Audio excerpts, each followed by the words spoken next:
ہم آپ کے ساتھ ہیں، یہ وہ پیغام ہے جو عراق افغانستان ویٹرنز ایسوسی ایشن یا IAVA کے مطابق ہر بار امریکی فوجیوں یا ان کے خاندانوں کے لیے عام لوگوں کی طرف سے دی جانے والی امداد کے ساتھ بھیجا جاتا ہے۔ امریکی شہری فوجیوں کی مدد مختلف وجوہات سے کرتے ہیں، کچھ کار خیر کے طور پر کرتے ہیں، کچھ ٹیکس بچانے کے لیے اور کچھ اس جنگ کا حصہ بننے کے لیے جسے وہ صرف میڈیا کی نظر سے ہی دیکھتے آئے ہیں۔ ٹم ایمری عراق میں ڈیوٹی کے 2 مشن مکمل کر چکے ہیں۔ جب یہ 2 جنگیں شروع ہوئی تھیں تو واپس آنے والے بہت سے فوجیوں کے پاس کچھ نہیں ہوتا تھا۔ یہ خلا پر کرنے کے لیے امدادی گروپوں کا آغاز ہوا۔ وہ خلا آج سابق فوجیوں کے تقریباً 1400 گروپ پر کر رہے ہیں جو ٹیکس سے مستثنی ہیں۔ جیسے جیسے امریکی فوجی وطن واپس آ رہے ہیں، امریکی شہریوں سے ان کی مدد کے لیے اپیلوں میں بھی اضافہ ہو رہا ہے۔ مختلف ادارے فوجیوں کی میدان جنگ سے لے کر علاج معالجے تک مدد کرنے کا دعویٰ کرتے ہیں۔ کرسٹن مرڈاک افغان جنگ میں حصہ لینے کے علاوہ فوجیوں کے لیے امداد اکٹھی کرنے کو بھی قریب سے دیکھ چکی ہیں۔ لوگ ہمیشہ یہ جاننا چاہتے ہیں کہ یہ رقم کہاں استعمال ہوگی۔ لوگ آپ کو چندہ اکٹھا کرتے تو دیکھتے ہیں، لیکن وہ یہ نہیں دیکھ پاتے کہ یہ رقم کہاں گئی۔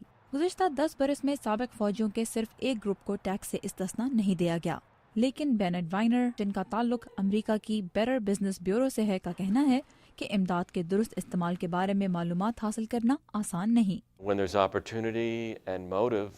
جب کوئی اچھا کام کرنے کا موقع ہو تو بہت سے ادارے سامنے آتے ہیں، لیکن کچھ ایسے لوگ بھی ہیں جو اس موقع کا فائدہ اٹھاتے ہیں جن کا مقصد دھوکہ دینا ہوتا ہے۔ The U.S. Navy Veterans Association serves military personnel across the nation. ایسے ہی لوگوں میں اس وقت شمار کیا جا رہا ہے بابی تھامسن کو، جس پر چوری، رقم خود برد کرنے اور بدعنوانی کا الزام ہے۔ حکام کے مطابق اس نے بحریہ کے ایک سابق فوجی کی شناخت چرا کر US نیوی ویٹرنز کے نام سے ایک غیر منافع بخش ادارہ قائم کیا۔ اس ادارے کے ہیڈ کوارٹر کے لیے دیا گیا پتہ ایک پوسٹ آفس باکس کا ہے، جس میں ایک ہی خاندان کو 2 ہفتے کے عرصے میں بھیجی گئی فوجیوں کے لیے چندہ دینے کی اپیلیں بھی نہیں سما سکتیں۔ ریاست اوہایو کے حکام کے مطابق ضرورت مند فوجیوں کے لیے جمع کی گئی رقم ریپبلکن پارٹی کے اراکین پر خرچ کی گئی۔ بابی تھامسن سیاسی تقریبات میں شرکت کے علاوہ نامور سیاستدانوں بشمول سابق صدر جارج بش کے ساتھ تصاویر بھی اتروا چکا ہے، اور اس سب کا مقصد اس کے ادارے کی ساکھ مضبوط بنانا تھا۔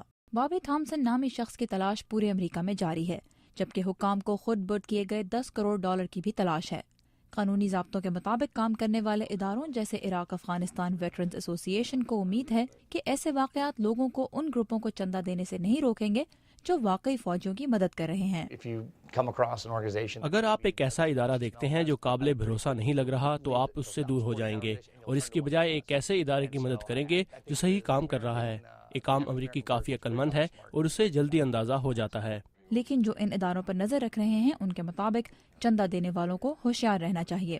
لوگوں کو چندہ دیتے وقت احتیاط کرنی چاہیے، کیونکہ سابق فوجیوں کی ایسی تنظیمیں بھی ہیں جو صحیح طریقے سے کام نہیں کر رہی، یا ایسے لوگ ہیں جو موقع کا فائدہ اٹھانا چاہتے ہیں۔ ایسے لوگ تھوڑے ہیں مگر ہیں ضرور۔ دھوکہ دینے والے خواہ کم ہیں، لیکن اسی قیمت ادا کرنے والے وہ بہت سے لوگ ہیں جو پہلے ہی اپنا سب کچھ داؤ پر لگا چکے ہیں۔